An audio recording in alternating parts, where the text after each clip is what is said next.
Good morning. It's Thursday morning at 7:16 a.m., November 2nd, 2023. And I'm having my coffee and my cigarette, and I feel like talking to the one who listens to me the most. I don't know. It's funny. I think about the way that things work on the internet. Like, where I've been writing for over a decade, I get a lot of reads on my stories and on my poems. Some people will leave a comment, and sometimes I don't get any comments. Um, but I get, like, you know, I don't know, like if you look at YouTube or if you look at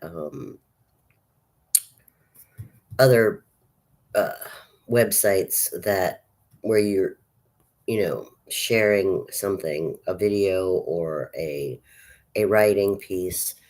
There's several types of websites like this. Anyway, you get a reaction or you don't. I mean, here at YouTube, I get some reaction, a little bit, but uh, you know, when I compare it to other people's videos and I look at their numbers, it's kind of funny to me that I'm lucky if I get you know 10 views or something when there's like a million views on a particular video. I think that's hilarious.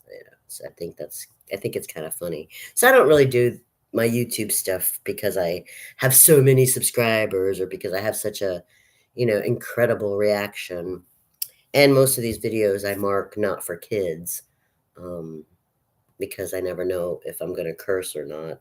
Even when I'm not angry, sometimes it slips out. You know, the psychological uh, defense on that is Tourette's syndrome, but I don't know if it's just a symptom of my uh, other mental illness diagnosis or if it is some piece of Tourette's or if that's just part of my mental illness diagnosis. I really don't know. Anyway, the thing about mental illness, I just want to say one thing about mental illness too, is that somebody could be crazy like me and be completely normal. Yeah. Mm, that doesn't mean that they think like normal. But that doesn't mean that they can't act and do what is required of, from society. Uh, I mean, it's really difficult for me to explain that, except that I can quote or not quote or remember a psychiatrist that I had asked for a signature from. It was at Directions for Living, and this was many years ago. I had tried to apply for student loan forgiveness, and I brought the application because it needed a doctor's signature stating that my disability, um, you was a permanent thing, that I was basically, mentally ill forever and could not work a job. I applied for the student loan forgiveness and I brought the forms to the doctor to be signed, uh, which would have basically canceled that debt if she had put her signature on it. However, she did not put her signature on that. And at first, I was a little upset. I was like, why? I was just like, I was kind of upset by it. But after a few months, I started understanding her point of view, and because I had asked her why, and she said that she wouldn't sign the document because she was not a believer or a subscriber to the thought of mental illness being a permanent disability. Permanent. And that's one of those arguable philosophies. You see, if you're mentally ill, and I have been most of my life, it doesn't matter when the diagnosis occurred. You know, the mental illness was there even before the diagnosis. Um, but this is what I mean by you can have a mental illness and still act normal. Mm, that's her reasoning for not signing the student loan forgiveness document was that she still believed that I was highly functional and that I could, you know, find employment and do the work. Now, when I had to reapply for my Social Security benefits, um, uh, uh, and explain to the judge, why I was not employable. Um, I told the judge I am employable, but you know, the problem is not that I can't do a job or that I'm not employable. The problem, as I see it and saw it, is that you know, I cannot hold on to the job in a normal length of time. Mm. Like, some people will say, well, I've had a job for 10, 20 years, the same job. I never left.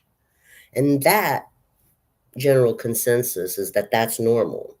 But that's never been normal for me. Never. I never had a job for more than a year or 2 years. Um, I mean, and I just don't even know how that's normal. I mean, if that's normal to have a job for 10 or 20 years, and I've seen people do it, I've seen people do it. But if that's normal, I don't have a clue about that. Because me just lasting 1 year at a job, just 1 year, is like a miracle. Um, and I'm not really sure why that is.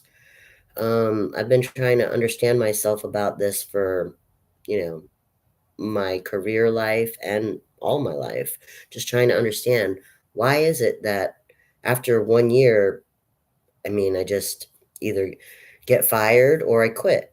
I get fired or I quit. Why? What happens in 1 year that I can't keep going?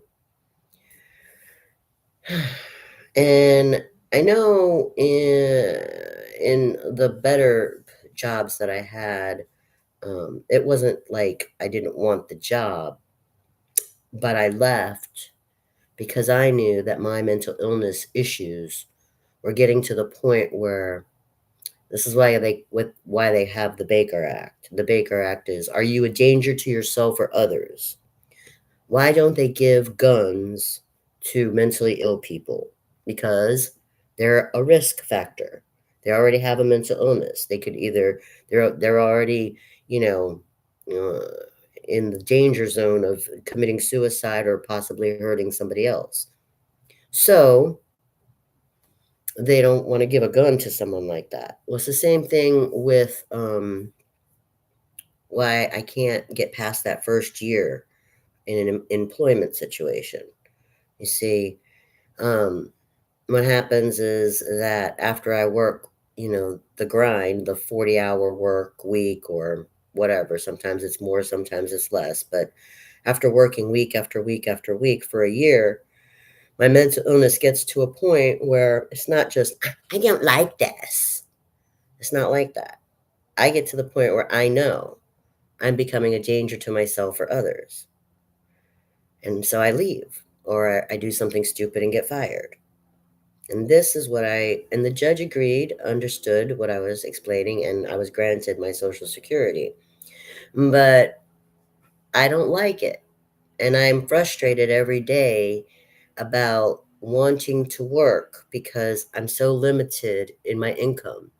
I mean, my $1,200 a month, I'm looking at an apartment that's okay, and it's $700 a month. There's others that are maybe less or maybe more, but after you pay your rent, when you only have $1,200 to work with, after you pay your rent, you have nothing.